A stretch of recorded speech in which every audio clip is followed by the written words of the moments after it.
بسم اللہ الرحمن الرحیم۔ اردو البم کے معزز سامعین السلام علیکم۔ انگلستان کے باشندے اپنے شہنشاہ رچرڈ کو شیر دل کے لقب سے پکارتے تھے۔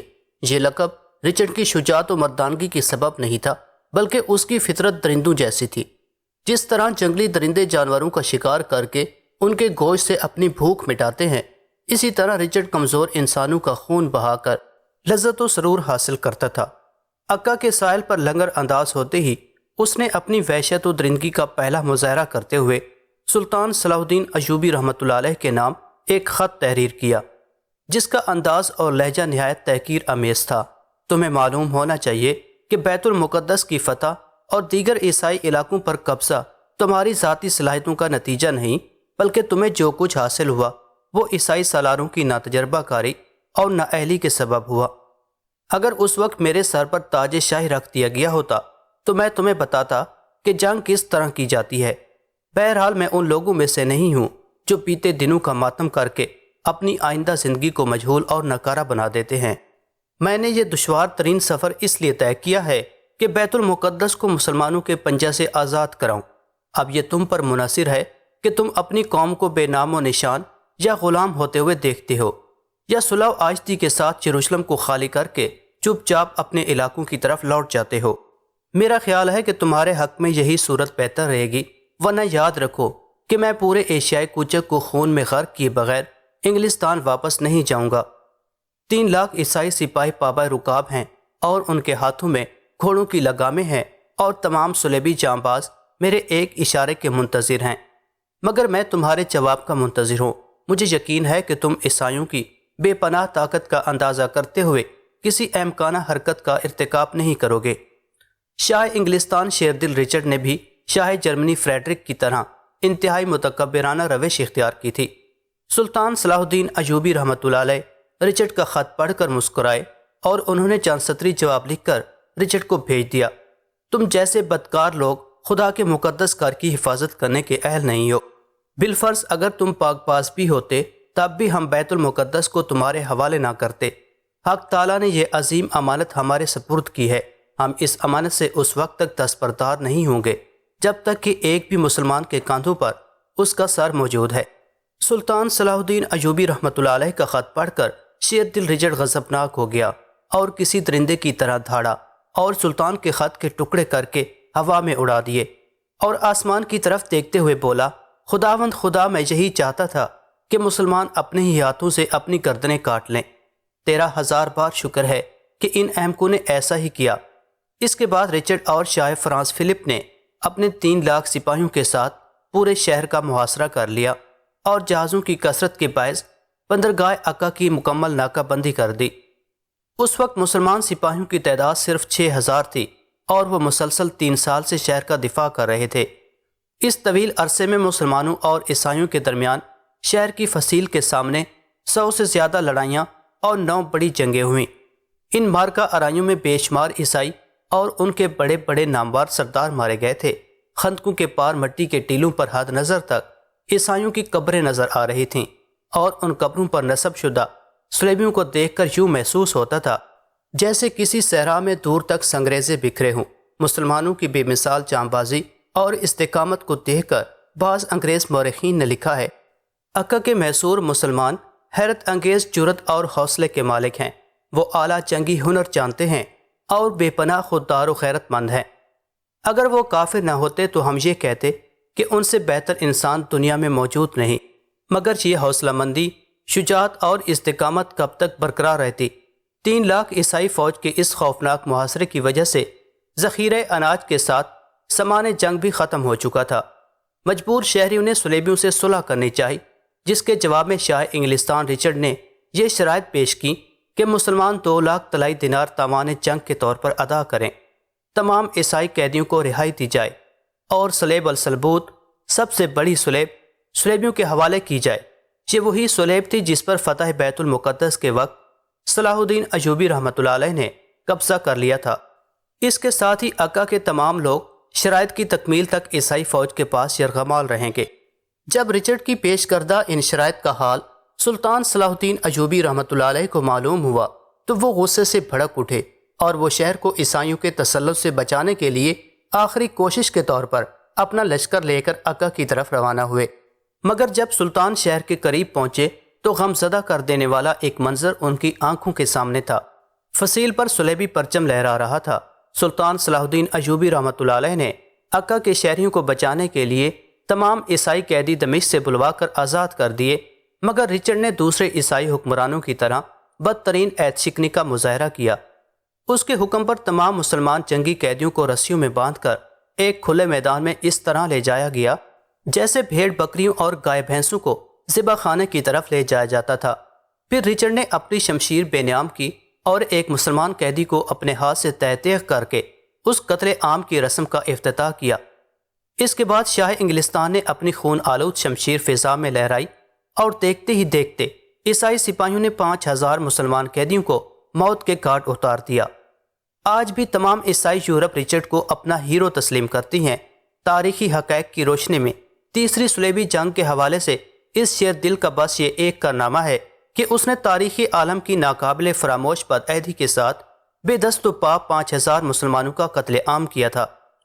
اکا پر عیسائیوں کے قبضے کے بعد سلطان صلاح الدین ایوبی رحمۃ اللہ علیہ ساحل کے شہروں کو بچانے اور بیت المقدس کے دفاع کو مضبوط تر کرنے کے ارادے سے روانہ ہو چکے تھے، مگر جب انہیں شاہ انگلستان رچرڈ کی بدعہدی اور مسلمان قیدیوں کے قتل عام کی خبر ملی تو وہ پلٹ پڑے اور انہوں نے صلیبی لشکر پر حملہ کر دیا۔ رات تک کشت و خون کا بازار گرم رہا۔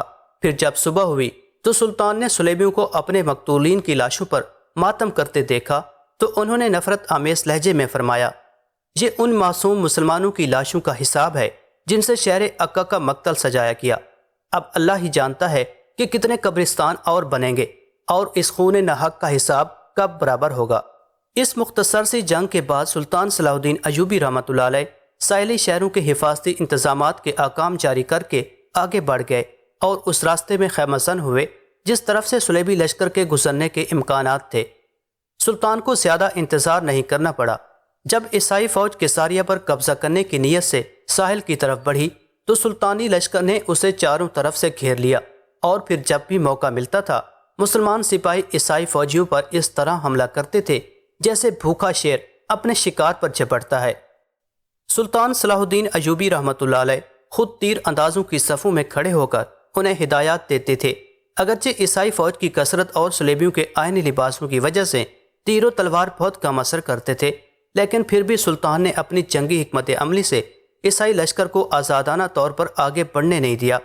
کبھی ان پر عقب سے حملہ کرتے تھے، کبھی ہر اول دستے پر، اور کبھی ان کے دائیں بائیں بازو پر ٹوٹ پڑتے تھے، اور کبھی یوں بھی ہوتا کہ سلطان صلاح الدین ایوبی رحمۃ اللہ علیہ عیسائی لشکر سے آگے نکل جاتے اور پلٹ کر صلیبیوں پر حملہ آور ہوتے۔ جو عیسائی سپاہی اپنے لشکر سے بچھڑ جاتے انہیں سلطان کے حکم کے مطابق گرفتار کر کے فوراً قتل کر دیا جاتا۔ کیساریہ اکا سے صرف 12 فرسنگ کے فاصلے پر تھا، لیکن عیسائی لشکر نے یہ معمولی فاصلہ 6 دن میں طے کیا۔ اس سے اندازہ کیا جا سکتا ہے کہ سلطان صلاح الدین ایوبی رحمۃ اللہ علیہ نے بہت کم فوج کے ساتھ ایک عظیم لشکر کے سامنے کیسی کیسی رکاوٹیں کھڑی کر دی تھی۔ ان دشواریوں نے بہت جلد شیر دل رچرڈ کے حوصلے پست کر دیے۔ نتیجتاً شاہ انگلستان نے خبر رساں چوکیوں کے افسر اعلیٰ ابراہیم ابن مقدم سے صلح کی گفتگو شروع کی تو مسلمان فوجی افسر نے شیر دل رچرڈ کو بہت ہی مختصر جواب دیا، جنگ اور صرف جنگ، اس کے سوا کچھ نہیں۔ ابن مقدم کا انتہائی بے باکانہ جواب سن کر رچرڈ نے سلطان صلاح الدین ایوبی رحمۃ اللہ علیہ کے چھوٹے بھائی ملک عادل سے تنہائی میں ملاقات کی خواہش ظاہر کی۔ بالآخر سلطان صلاح الدین ایوبی رحمۃ اللہ علیہ نے ملک عادل کو شاہ انگلستان سے ملنے کی اجازت دے دی۔ پھر جب ملک عادل رچرڈ کے خیمے میں پہنچا تو شاہ انگلستان نے بڑے ریاکارانہ انداز میں اس کا پرجوش استقبال کیا، پھر صلح کی گفتگو چھیڑ دی۔ اس سے بہتر اور کیا بات ہو سکتی ہے کہ اللہ کی زمین انسانی خون سے سرخ نہ ہو، بلکہ اس پر خوشنما باغات اور سبزہ زار لہلہاتے رہیں۔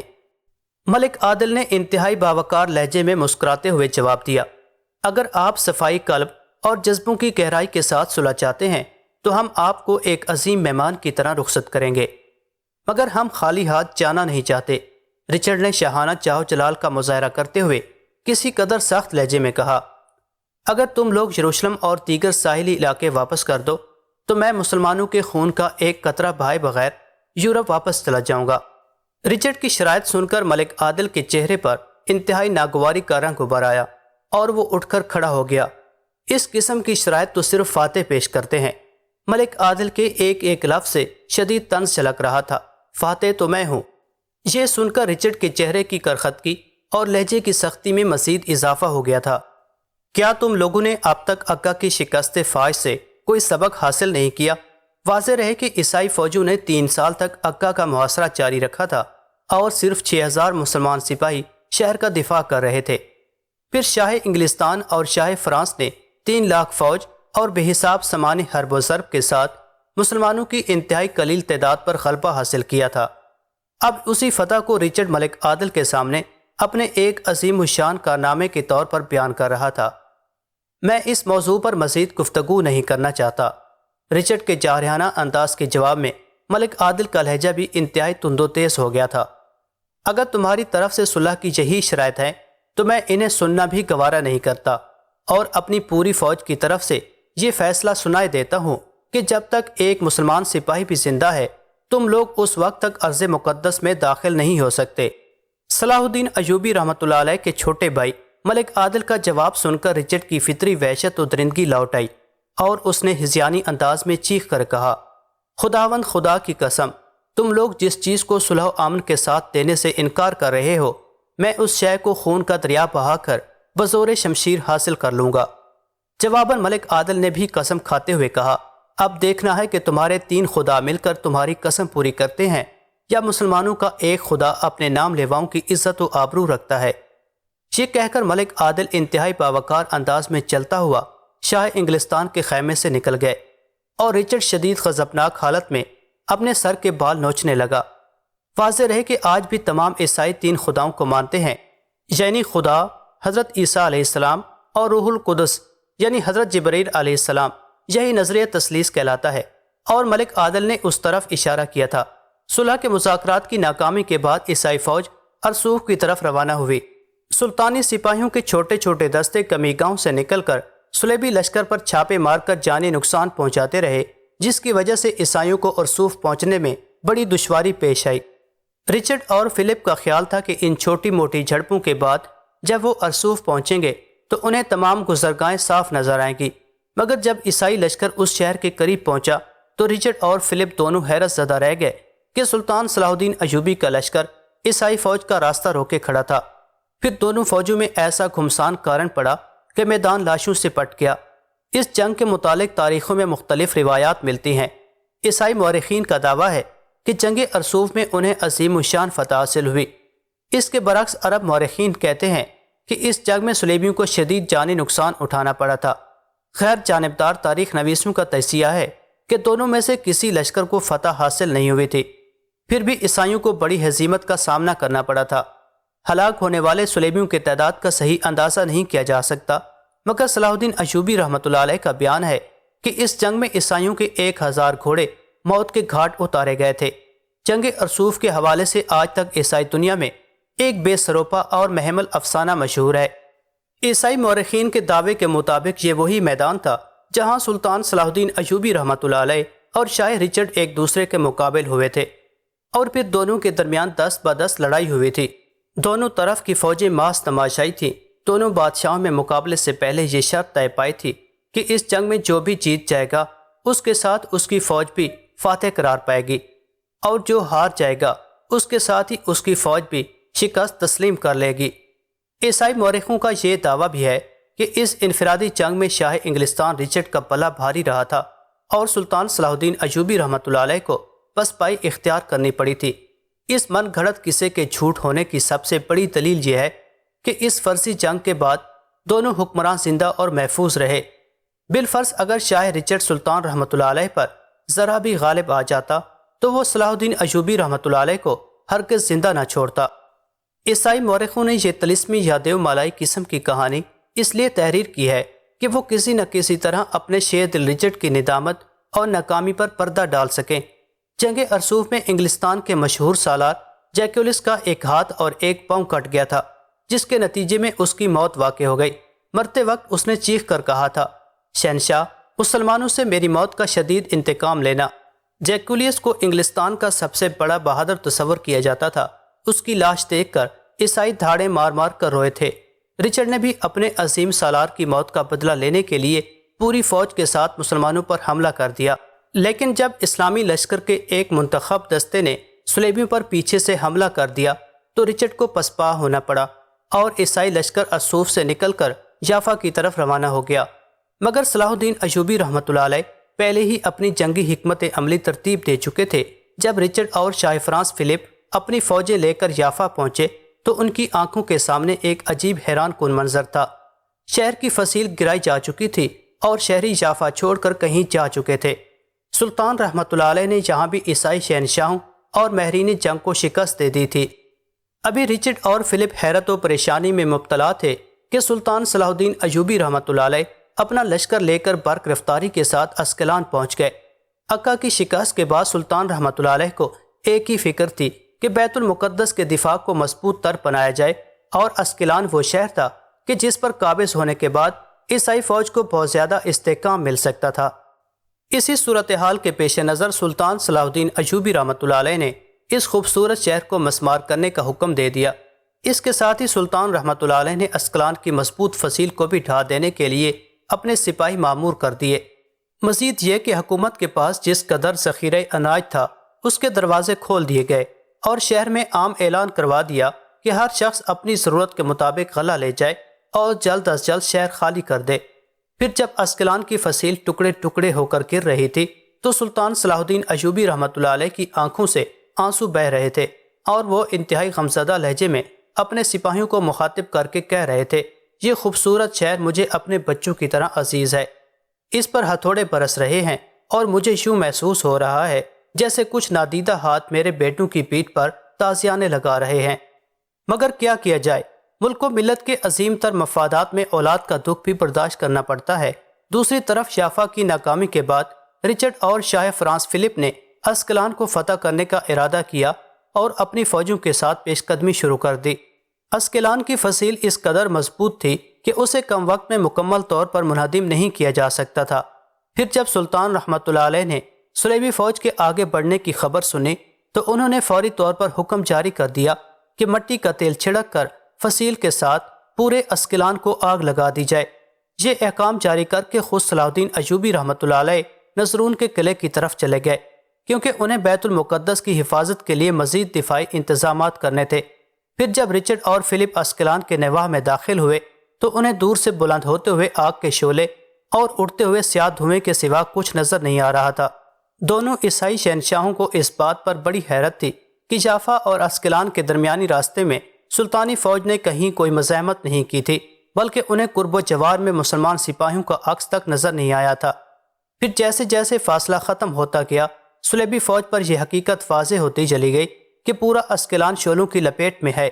عیسائی فوج آگے بڑھنے کی بجائے کئی دن تک اس ہولناک آگ کے بجھنے کا انتظار کرتی رہی۔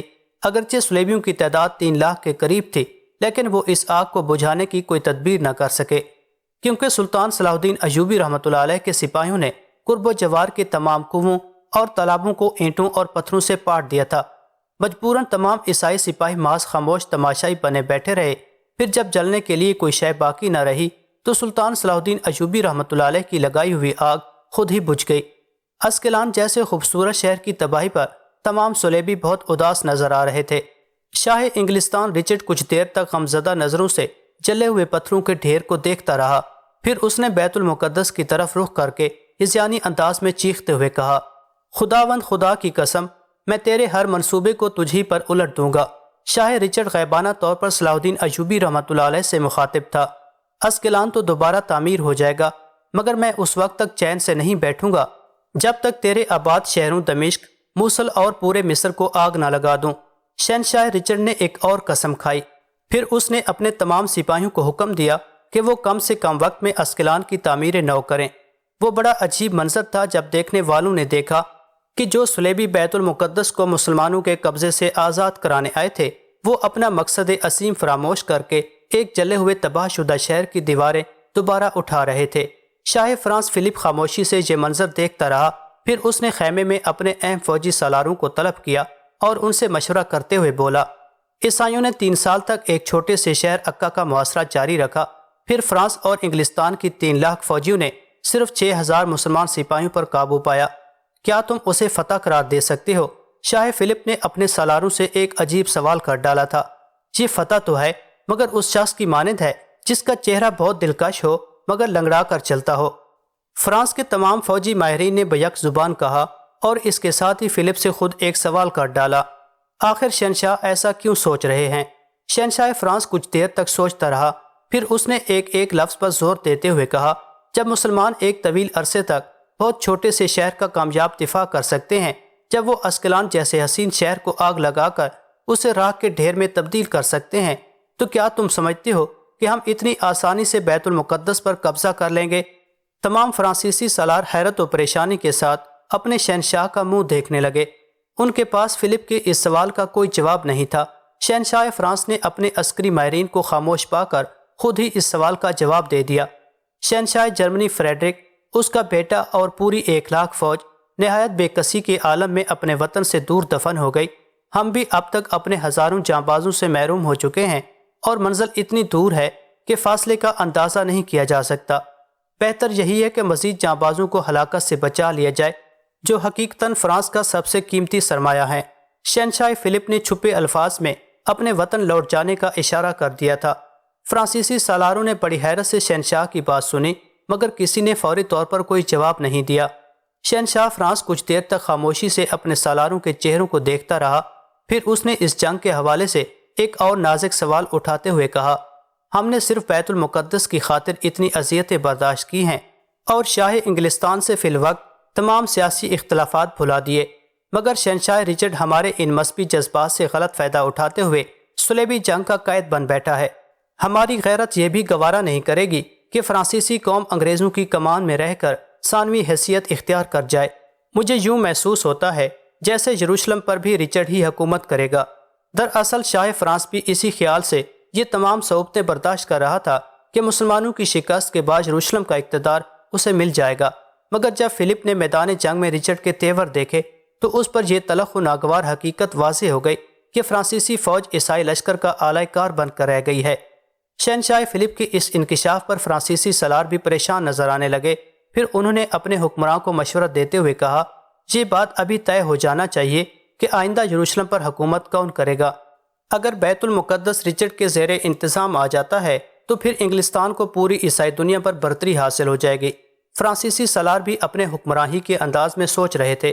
فوجی سالاروں کو اپنا ہم خیال پا کر شہنشاہ فلپ نے شاہ انگلستان رچرڈ کے سامنے یروشلم کے اقتدار کا نازک ترین مسئلہ چھیڑ دیا۔